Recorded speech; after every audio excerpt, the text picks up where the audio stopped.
So we talked about some grab techniques.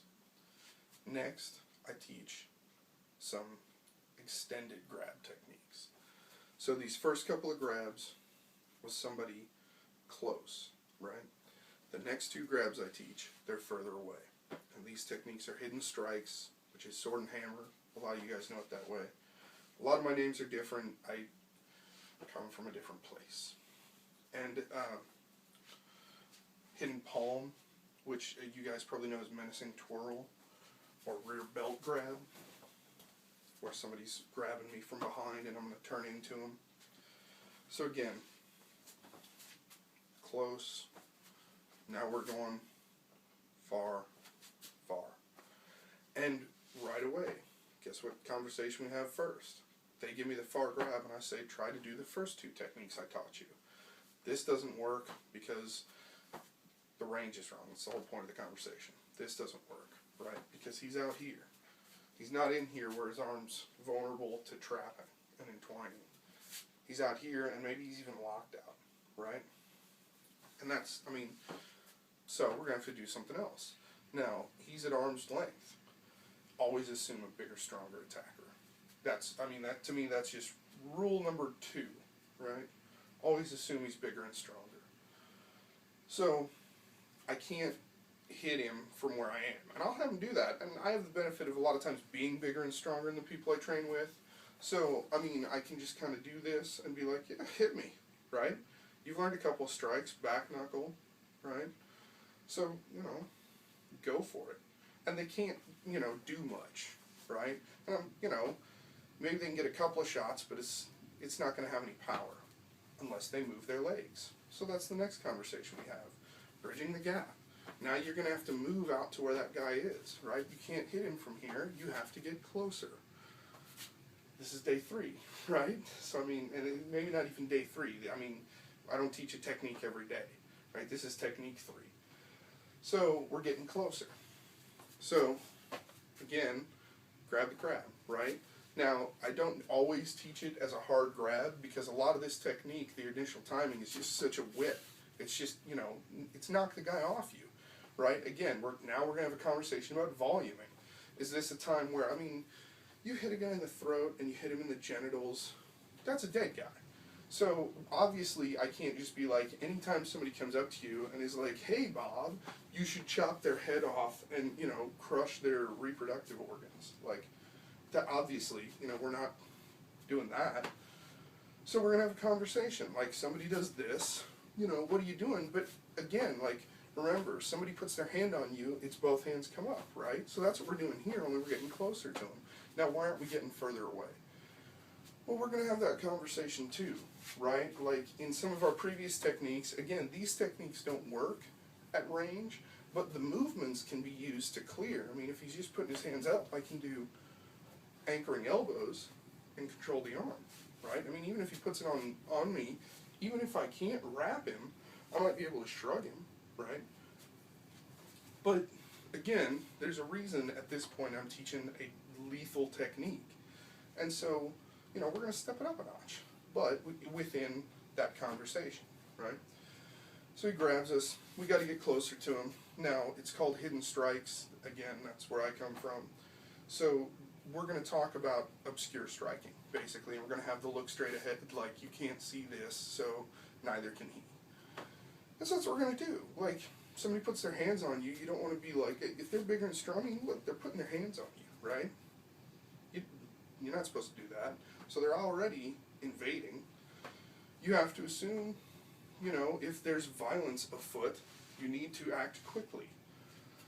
So we're going to come up under the chin, and I'm going to control the arm. And again, traditional horse stance. As I step out, pinning check. This hand comes straight up in an obscure hand sword and hits the throat. When we're training, the uke can have their hand there to take the strike. When you're stronger, you can just get hit. I mean, we are doing karate, right?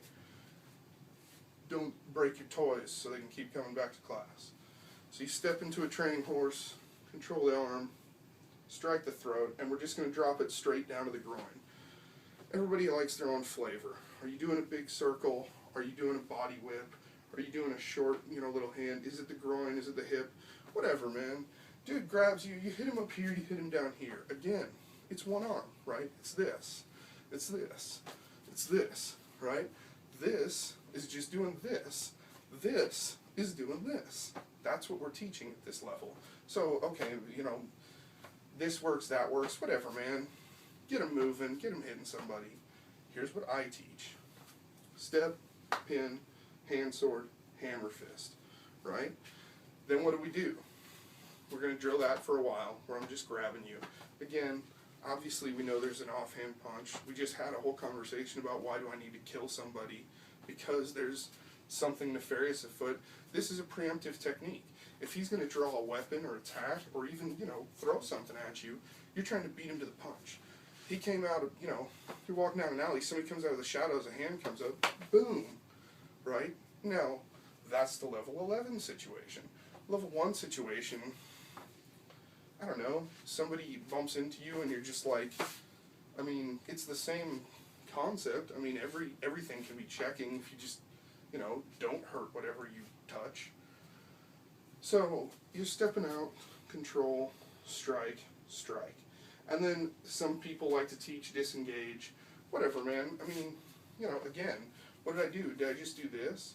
Now, sure, at a later level, there's all the, you know, entwining locks, and there's all the sweeps, and the, yeah, and all that stuff. But the first time you learn it, boom, because we're having a whole self-defense conversation. And, you know, we started with stand still and hit somebody. Now we're moving and hitting somebody, and we're moving into them, right? So something comes at you, move into it and hit it. That's what we're doing right here. So that's sword and hammer, hidden strikes. Hidden palm is the extended grab from the back. And now we're moving a grab target, right? So it's grab upper body, grab lower body. And again, if it's this, it's just opponent with arm extended.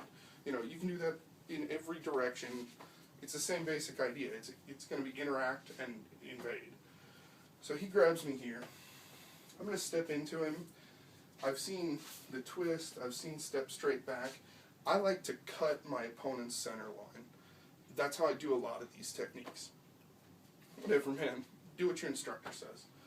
So you step back into it, block the arm, and, you know, we're going to start doing, especially if we're doing group classes, we're going to start doing a lot of, like, arm-to-arm blocking drills, right? We're going to do line drills with that, because that's how I came up. I think that stuff's important. You know, we're going to kind of beat on each other a little bit while we're doing karate. But within reason, you know, I mean, not everybody's here for the same reason, right? My whole attitude is I'm going to, you know, lay it out there. I'm never going to force anybody to do anything they're not comfortable with. And then, you know, take what you want, right? Some students like more contact, some don't. You pick up on that pretty quickly, and then you meet them where they're at, and you help them get stronger, whatever that means, right? It doesn't have to mean you hurt them or break them down or make them hit harder. You know, as I get older, I can't train as hard as I used to. I have injuries because I train so hard, right? And I don't mean that to brag. I just mean to say, like, that's why my knees are all messed up. It was always karate. So, regardless, we're doing the thing. He grabs us, we step back into him, block the arm, palm of the face. So we've done some of these sort of, you know, banging arm drills, and that's what we're going to come around, and, like, again, now somebody's reached out and grabbed you, and here's the thing. If somebody grabs you from here, at the very least, if it's that flank grab, they approached you where you could see them coming, right? So on some level, that's a less dangerous scenario than someone who approaches you from behind. And that's a pure ambush scenario, right? And that's the first conversation we're having about that, because so far everything's been and we've been like, oh, maybe it's just your uncle at the, you know, family reunion. But now we're saying somebody's grabbed you from behind. You know, when I came up, I think they called this rear belt grab or attacking thief. I've seen it. I mean, we're talking about the whole idea of this is there's, you know, a menacing opponent who's ambushing you from the shadows, right? So yeah, we're going to step into this, and we're going to kind of, at the very least, get that arm off of us. Now, maybe he's reaching for your wallet. Maybe he's, you know, reaching for your gun. Like, he's reaching for you from behind. So you're going to step back into that, and you're going to clear, but here's the thing. We never step into darkness with our face. So as I step back, I'm going to bring this arm around to clear my torso and my organs, and I'm going to bring this hand around to protect my face. Because, since I have been attacked from behind, I have to assume that this is coming. Even if it's not, even if it's anything else, I have to assume the kill shot is on the way. So as I turn into my opponent, I'm checking, and again, checking everything. Whatever is going to be vulnerable, whether it's my organs from behind, my groin, whatever it is, it's my face and my neck, right? Like, you just have to know, like, if I get hit here, I'm hurt. If I get hit here, I'm dead. So you just have to understand that, and that's where your arms go, right? That's all you got. That's your shield. So, I step back into this guy, cut his center line, I'm going to block his arm away, I'm going to check, but this gives me a chance to assess, what is going on here? Was it a little kid? You know, I mean, was it nothing? I don't want to blast, like, you know, my nephew, right, because he came up and tapped me on the shoulder, or maybe some kid at the mall who thought I was his dad. I mean, I did that when I was a little kid. So you step back, block, find out what's going on, and if it's, again, the bigger, stronger attacker that we always assume, you're going to give him a bad day. So you're going to block his arm away, and you're going to palm him right to the face. And now we start having conversations about forward bows, and bracing strikes, and thrusting strikes, and power strikes. Because we've been flipping, right? These are all just sort of these, and I mean, obviously, you know, I'm exaggerating for effect, but you get the point. Like, yeah, you can knock somebody out. I mean, I talked about that as a killing strike. There's a big difference between this and knowing what to hit and just coming around and blasting that guy with a full, you know, turn of your torso and bracing into the ground and hitting him with that. And we're going to do that on the shields. We're going to do line drills. This technique is built around, you know, here's what a line drill is. Here's all these stepping drills for footwork. Here's turning, and then the very next thing we're going to do is we're going to step into him with knees. Now, again, ideal phase, clear, strike, knee the groin. This is a lifting knee, thrusting knee to push him away from you. Or thrusting knee to the groin to bend him down, lifting knee to hit him in the body. Right? But either way, what I'm going to teach him to do right away is just run right into that guy. So he grabs him from behind, and they're going to turn and find out what's going on, and if it's in any way a threat to them, if he looks like he is not someone they know, they're just going to run him over. And they're going to start with their hands. I'm going to block his arm away, I'm going to strike him in the face, and then I'm just going to run right into his position.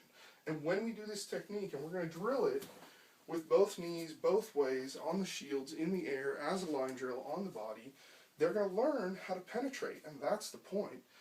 It's about learning how to move into your opponent's position. So far, we either just stood side by side and interacted with him, or we stepped into his stance. But now, we're penetrating his position. We're taking his stance away, and we're making it ours. We're occupying his space. So again, first, side by side. Second, stepping into his position.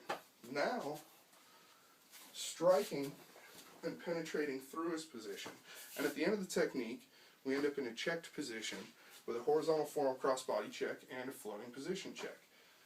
This is one of the best karate techniques I've ever learned. It's the one I've used the most. We will drill it in class so much because I've had occasion to do this, and it's so effective.